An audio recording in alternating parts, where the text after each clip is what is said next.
Hello, everyone. Welcome to Project Communications. I am Linda. I am Sherry. And I'm Mary. Today, we are going to share some scary but funny stories. And who's going to go first? Oh, I guess I will go first. Okay. Okay, so I'm going to set the scene. It was probably a good 30 years ago. We had just moved into this house out in the country. We had no neighbors and we are surrounded by woods. And in this particular weekend, my husband was out of town for business, and it was just I and our youngest son at home, who he was about an 8th grade, I think right around maybe 7th, 8th grade. And it's about 9 o'clock at night, and we're sitting there watching TV, and all of a sudden we hear, "Ah! Ah!" And we both looked at each other like, what was that? We're so brave. And we each grab a flashlight, and we're heading outside, and it's pitch black. And we hear this, and we look at each other, and we're thinking, oh my God, what are we going to find? It's going to be an injured animal. What are we going to do? It could be a fawn that's caught in some, I don't know what the fawn could be caught in. And so we're sneaking out in the dark with our flashlights really close to each other. We hear this, and we keep following the sound, and we're getting closer and closer to the woods, and we're looking at each other, and we're going, what is that? And we go, ah! And we look up, and there was 4 eyes looking at us, and we went, ah! And it was 2 screech owls. Oh God! Probably more afraid of you than you were of them. Well, they were just like, you keep talking to us. You're lucky it wasn't mating season. They were telling you to go away. They were welcoming us to the neighborhood. Yes. The Welcome Club. The Welcome Club. Well, we didn't have neighbors to welcome us in, so, all the animals started to welcome us into the neighborhood. Well, that's special. It was very special. Very sweet. Okay, Sherry. Okay, I'll go next. Well, recently we took a beautiful trip to Hawaii. We spent some time in the jungle, and I thought, oh my gosh, I'm not normally really afraid of bugs. I don't like big bugs, but the jungle has big bugs. But, and the one particular bug that really freaks me out, like I said, they're okay. Cockroaches, I don't really like them, but spiders, just stay away. But centipedes will be the ones that'll make me screech. Kind of like that. They're so, they're balls. But anyway, so when I was little, we grew up, and every now and then in the apartment, we'd get these big centipedes with the little legs, and Linda said, imagine them with little flip-flops on, and I'm like, they'd be flinging those flip-flops all over the place, scurrying away at creepy little things. But anyway, so on the airplane on the way to Hawaii, this wonderful Hawaiian lady next to me who lived in Hawaii I said, well, what do we need to worry about? She goes, you don't really need to worry about too many bugs. They kind of stay away, and we do get centipedes. I'm like, oh, like those big centipedes? She goes, no, big centipedes like this, and they bite, and it hurts, but you probably won't see any. So I'm like, okay, so we're gonna go to the jungle. And she said to worry about, I think that was about it. The centipedes are, anyway. So we go and we have this awesome time, and one of the places we stayed was this jungle haven, and it was kind of like a tree house outside toilet, outside shower. It had like a half wall, and no one was above looking at us. Anyway, but while I was in that shower, I'm like, centipedes like water. I'm looking, nothing, not a spider, nothing, just the sounds of the frogs in the woods, and it was just awesome. And you know, we were laying in bed at night. I'm like, wow, it's amazing. We haven't seen any bugs, isn't it? It's Mark's like, yeah, it's amazing. It really is. And we just didn't see any bugs. Even walking through the jungle, I really didn't see any, you know. So anyway, 2 days into it, on the day that we were going to be leaving that particular place, my husband were walking down this jungle road, whatever path, and my husband says, can I tell you a secret I've been keeping for 2 days? Do you want to know? I said, yes. He said, well, the first night when we were in that place, I pulled the curtain back and this huge centipede about this long went running or scurrying. He said, yeah, that would be the word, scurried away. I said, well, did you kill it? No, I didn't touch it. And I said, oh my God. Because I remember laying there looking up at the rafters going, I hope nothing, you know, lands on me or anything. And I thought, no, we're fine. It's good, you know. But I said, well, where did this centipede go? And he said, well, just went into the rafters. I said, if that thing would have dropped on me. I said, why didn't you tell me? He goes, because I didn't want to sleep in the Jeep for 2 nights. I said, we would have, but I'm kind of glad he didn't know about it because I had a really great time and it was really fun. It was a comfy bed now that I know I shared it with Centipede. But, oh. Anyway, that's my freaky, scary story.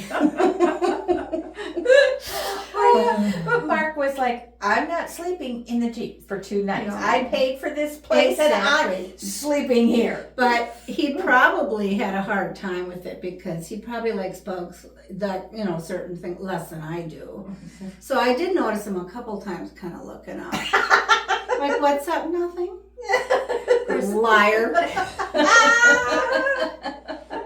He's taller than you too, so if anything did drop, as long as you were not lying down, they would have landed on him first. Oh, and then they said that they bite. Like I said, that they bite, and it hurts. It doesn't do much damage, but they hurt. I'm like, it wouldn't have time to bite me. It would be flung so far, and I'd be running around circles, screaming my full head off. It would have been catapulting. Exactly, with all its flip-flops flinging all over. Oh, and I love nature, but they need to keep their space, and I'll keep mine. Thank you. That's kind of the point of my story too. Although, I just want to interject, if anybody wants to submit a drawing of a centipede with flip-flops flying, please do. And a really scared face. Yeah. Oh my goodness. My story is called The Bat at the Sleepover. Oh. When I was probably in 7th or maybe going into 8th grade, I had a friend named Donna come for a sleepover one summer evening. Now, we lived in an old farmhouse, probably close to 100 years old, and my dad had done a little remodeling when he bought the place. Upstairs was originally one large bedroom, and he put a wall down the middle, divided it into 2 bedrooms, so my brothers had one side and my sister and I had the other. On the night that Donna came to sleep over, I think my little sister was either sleeping with my parents or on the couch downstairs. I'm not sure, and I don't think she remembers. She slept through this entire event. But if any of you know preteen girls and sleepovers, there is nothing about sleeping that goes on. So around 1 in the morning, as we were sleeping, not sleeping, we start hearing a scritching noise. I don't know if that shows up on the recording, but it was a scritching noise. Yes, you heard it. Yeah, we heard it. And so we stopped. Did you hear that? And of course, as soon as we stopped, the noise stopped. Now, when my dad was working on fixing up the house before we moved in, on each side of this large bedroom, there were 2 windows, one on each side, and openings that I think might have either been window seats or maybe they were access to the attic, or I'm not sure quite what. But what he did is he put just pieces of paneling, one piece on each side, just a friction fit on each side. And so this was where the scritching sound was coming from, was near that paneling, near that window. was on the second floor, so I knew it wasn't anything like somebody outside because they had to climb up the sheer wall of the house. But when the sound stopped, we kind of went, well, okay, no problem. A minute or so later, though, that sound started again. So we crept a little closer. We were initially brave, kind of crept closer to see if we could figure out what the sound was and where it was coming from exactly. Sure enough, it was coming from the other side of that paneling. And as we crept closer, a finger stuck out from that other side of the paneling, and then another finger crept out from the other side of the paneling. We didn't wait around to see if a third finger came out. We went down the stairs and got my dad. Dad, something's coming out of the bedroom. Now, I suspected that I knew what it was. And I don't remember if I told him or not. I think I did. There's a bat coming into my room. So he told us to stay downstairs and he would go up and get it, whatever it was. And now, mind you that we had a house guest. And this was not a good time to have anything fly into the room. But anyhow, my dad went up, and after hearing a little bit of banging going on up in my room, he said it was all clear and we were able to come up there. He had a box and a broom, and as he carried it up, so we couldn't really see, although I did see a little finger hanging over the edge of the box, kind of twitching like it wanted to get out. And he said, oh no, it was just a bird. But I knew enough anatomy that I knew birds did not have fingers. Yeah. So we were able to spend the rest of the night on the couch in the living room, far away from that paneling. Now, I live now in a house that's over 100 years old, and it does have its share of bats in the attic. Yeah. And over the years, a few bats have made their way into the house. Mm-hmm. We've gotten very experienced in how to snag them and get them outside, but as we've gained experience, there still is no really calm response when you first realize that there's a bat flying in your house. Mostly because when this happens, it happens in the middle of the night, most often. But there was one time when it happened in broad daylight at supper time. My husband and my 2 kids and I were sitting at the kitchen table, and one flew up from the basement. Now, I was positioned where I was the one who, good strategy.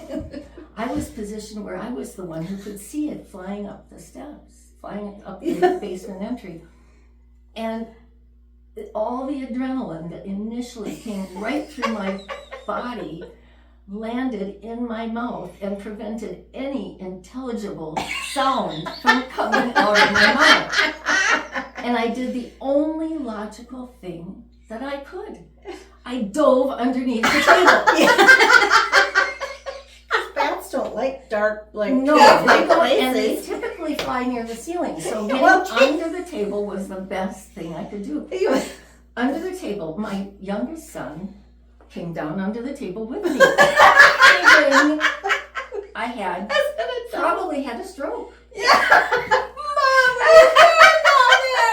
And the only thing I could say, or the only sound I could utter was, I couldn't even get out the T sound. My husband looked down to see what was going on with my son and I. And eventually my older son looked down too and said, you know, there's a bat flying around. By then I could say yes, bat. I could say bat. Well, we finally got the bat snagged and outside. And calmly finished our meal. But, you know, it took a while for things to calm down.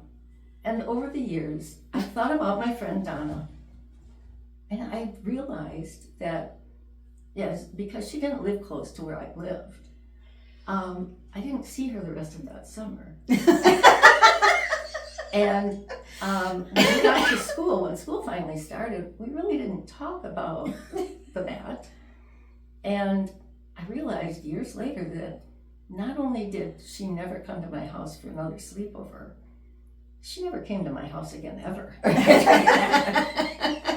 But I have to say I'm very thankful she was there that night, because I've never had to face some of that by myself. And I'm glad she was there that night. Like you, I'm okay with nature as long as it stays in its own space. I don't mind bats as long as they stay out of my house. Yeah. That's how I feel with snakes. Exactly, we've talked about that before. So one of the questions that I have for our viewers is, Before we could do that, yeah, go I ahead. want to share something Yes. that happened between my brother-in-law and I. Now, my husband comes from a family of scaredy cats. Oh, I was gonna say that. Scary cats. Scary. They're afraid of everything. There is Oh, they're if there is danger, you're going to be thrown under the bus. Oh, wow.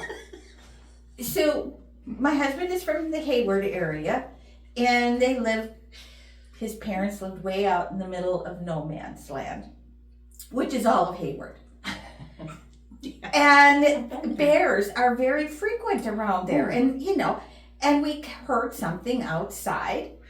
And so my brother-in-law and I take the flashlight and go outside. and we go outside. Of course. What is it? We need to know. And then all of a sudden, he screams, "Bear!" and basically runs me over, flies into the house, and slams the door on me. He got the whole word out, though. Yeah, and I'm sitting there going, "What are you doing? Let me in! Let me in!" And the bear's going, The bear's just sitting there going, You guys are making a lot of noise.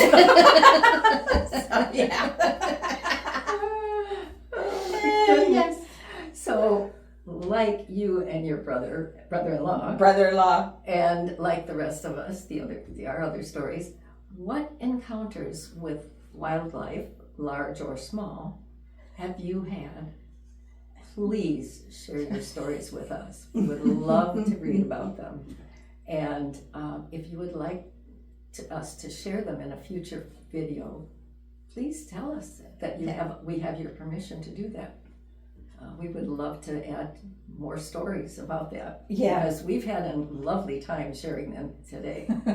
And we'd like to share your stories with our viewers too. yes. So thank you. Thank you for very joining much. us. And don't forget, we are Project Communication. And We we are Perfectly imperfect. Thank you very much. Thank you. We're all beads on one string. Every man, every woman, boy and girl. Beads on one string. We're one world. I touch, you touch.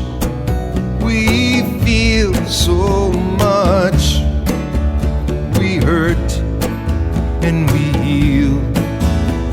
We know love is real. You dream, well I dream. We plan, sometimes scheme. Oh, how we love to eat. And everyone has to sleep, 'cause we're all beads on one string.